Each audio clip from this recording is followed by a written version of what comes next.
Hi, Hello. Anvika and I are reviewing a family favorite, and in fact, the other two members of our family would have been here, except they're both addicted to fast cars, apparently. That's So, true. so yeah, I didn't notice. one is watching the F1 race and one is watching the F1 movie. So you couldn't get them. Come September, Anvika, do you remember how old were you when you first saw it?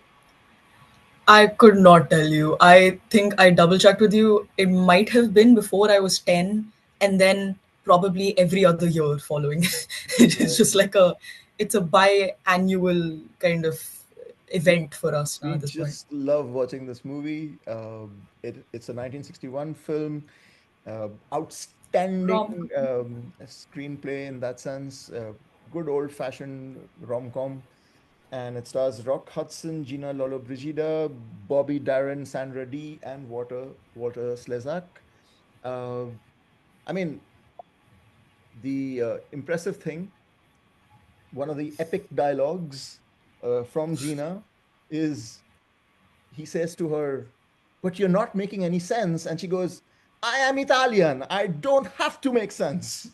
And I think words to live by when you're dealing with I anybody think in the even world. if just regardless of your nationality, I Yeah, mean, if you're a woman, it can go for that. this is the Uh, mindset.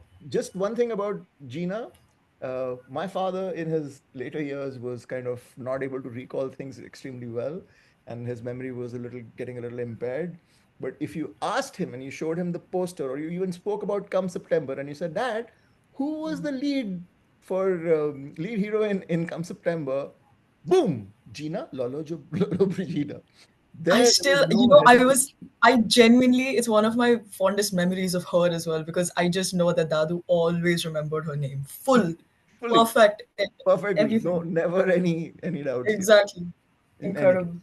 Um, so the plot of this movie is pretty simple. This is a rich American, played by Rock Hudson, who Mr. comes Talbot. to Italy every year in September, and he has a villa that he owns in the south of Italy, and he, in fact, flies across his own Rolls Royce, which is what he drives, and there he meets Gina, who's his lover, and usually they spend time in at the villa for that 1 month. That's the kind of format that's been going on for some time. This year, there are some complications because one, she's getting married to someone else. And a Uh, Brit, no less. and a Brit, no less, who has some sisters who are very condescending British, and they talk about England being like a cold shower and how you get used to it. And what was the dialogue she said? The sister. Ah, um, quite a charming girl, but not too friendly. Anka does this really well. And now then, with this complication, there are a couple of phone calls. Talbot.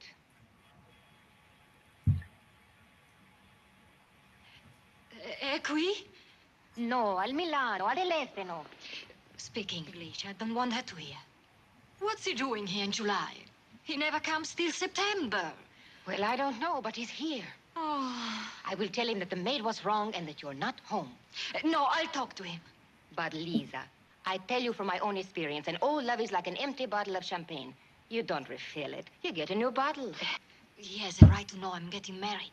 A man comes here once a year, stays a month, and you never see him for the rest of the year. He has no rights.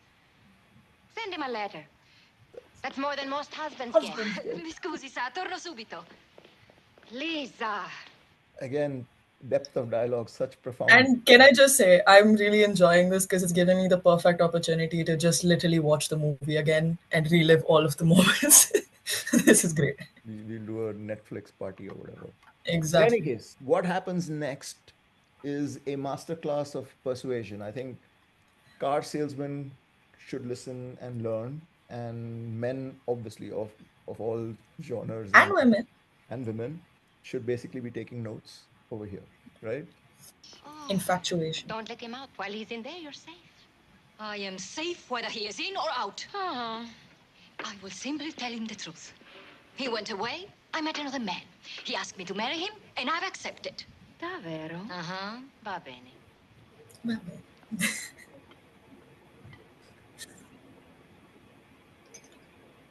Hello?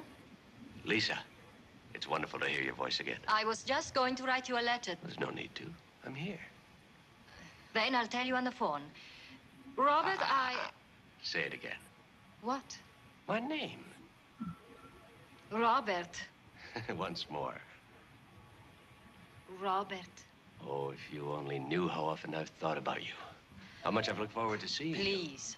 Oh, please listen to me. There's nothing I'd rather do than listen to you. I couldn't even wait till September.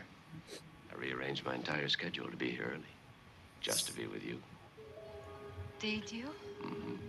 Did you miss me? Yes. Well, tell me. I've missed you. Oh, Lisa. Lisa, my sweet, sweet Lisa. Yes, Roberto. Now, listen carefully. Whatever you're doing, drop it. It's not important. It's not important. Pack your bags, you can catch the 120. Pack my bags, catch the 120. And meet me at the villa. At your villa. Goodbye, sweetheart. Goodbye, sweetheart.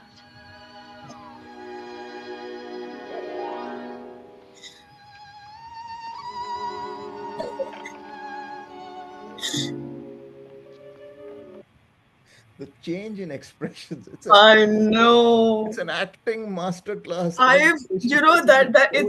The conversation is so hypnotic, right? He has this like that ooze of charm, and she's just so in love and infatuated. I've sampled that in a song with my friend because it's just such a beautiful conversation. So, complication one is woman is getting married to someone else. Complication two is something called La Dolce Vista. Not La Dolce Vita, like the Fellini movie, La Dolce Vista. Talbot.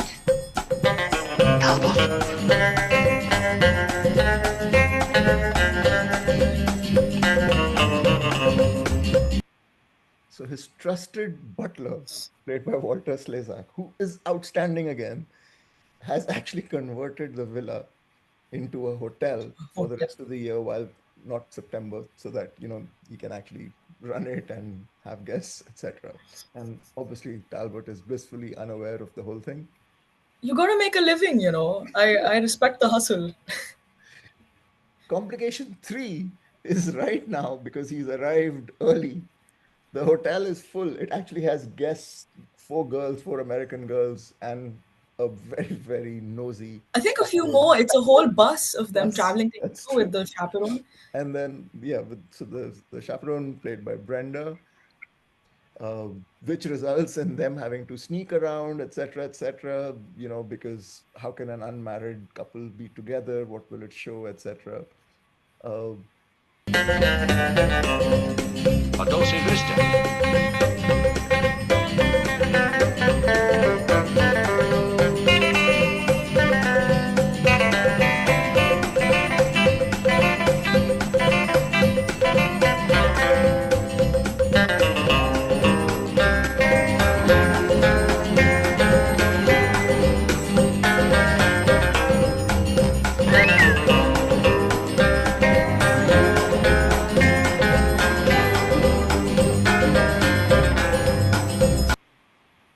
So many twists and turns and falls, etc. happen.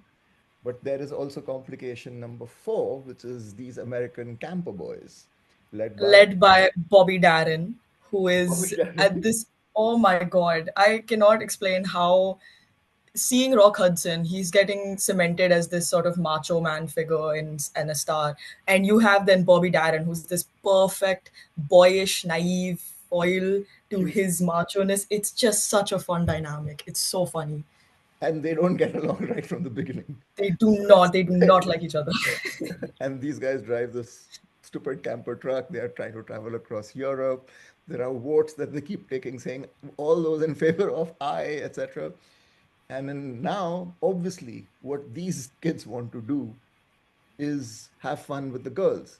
And because the chaperone is away, kind of Rock Hudson has taken over, trying to protect the girls from these boys and their advances.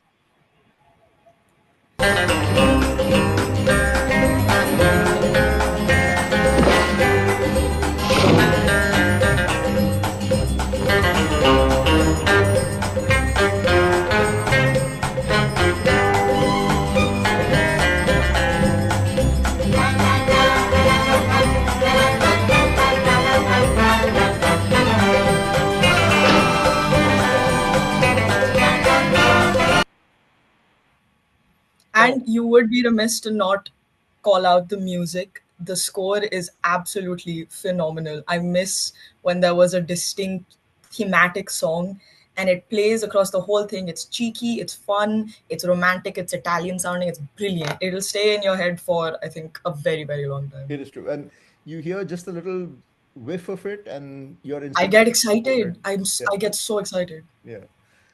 And I mean, there still is time for sensuality, dancing, and romance. And again, if you like the theme, as Anvika has correctly pointed out, have a load of this.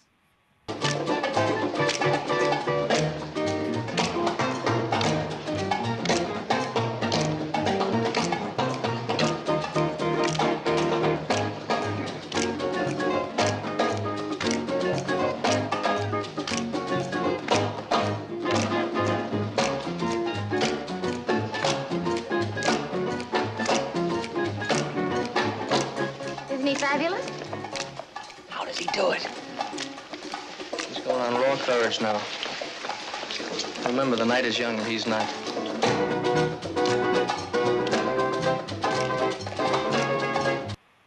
The boys are trying to play the age factor, count on their youth to overcome. you know, It's Rock Hudson. and yeah.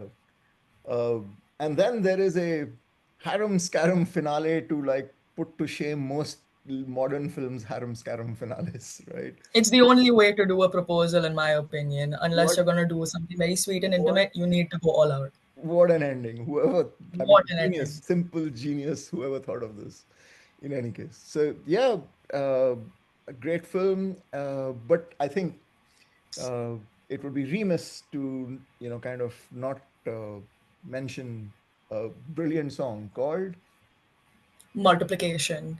Can I just say, it's one of my favorite songs. Bobby Darin, who is an incredible singer in every other way. He's done so much swing, jazz, everything. But this song, it's so cheeky, it's clever, it's flirtatious, it's so sweet. I love it. I love everything about it. We're going to have a quick listen.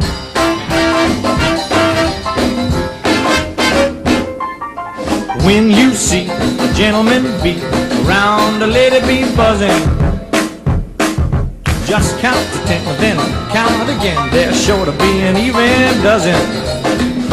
A multiplication, that's the name of the game.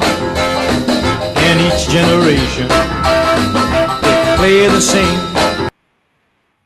So, as Anvika mentioned, the song is actually sung by Bobby Darin, who was a great singer of his era. And in fact, Sandra Dee, who he's romancing in the movie, she and Bobby were married just a year before. So 1960, they were married, and this movie is shot in 1960-61. And I think the romance it feels inevitable because there's something about the movie, especially being set in the Italian countryside, that gives it such a romantic, tactile sort of nature. If you've seen a movie like Call Me by Your Name, it's that but done in a comedy and done in this really sweet, funny sort of way. I love it. It transports you there. And we're going to close with just a little bit of Bobby Darin. Full of rabbits, parakeets, and in between tweets, sometimes get too quiet. Uh-oh, but to have no fear, cause soon you'll hear a parakeet's riot, just try it. A multiplication, that's the name of the game. In every generation, you know they play the same. Yeah, it's multiplication, that's the name of the game. And each generation, they'll play the same. They better. They better. So yeah, one of our family favorites. I think we would all give it an extremely high rating, 10 or close to 10, 9 or 10, somewhere in that region. We would love to know what you guys think. Thanks so much, Anvika. Enjoy it. Enjoy the film. Thank you.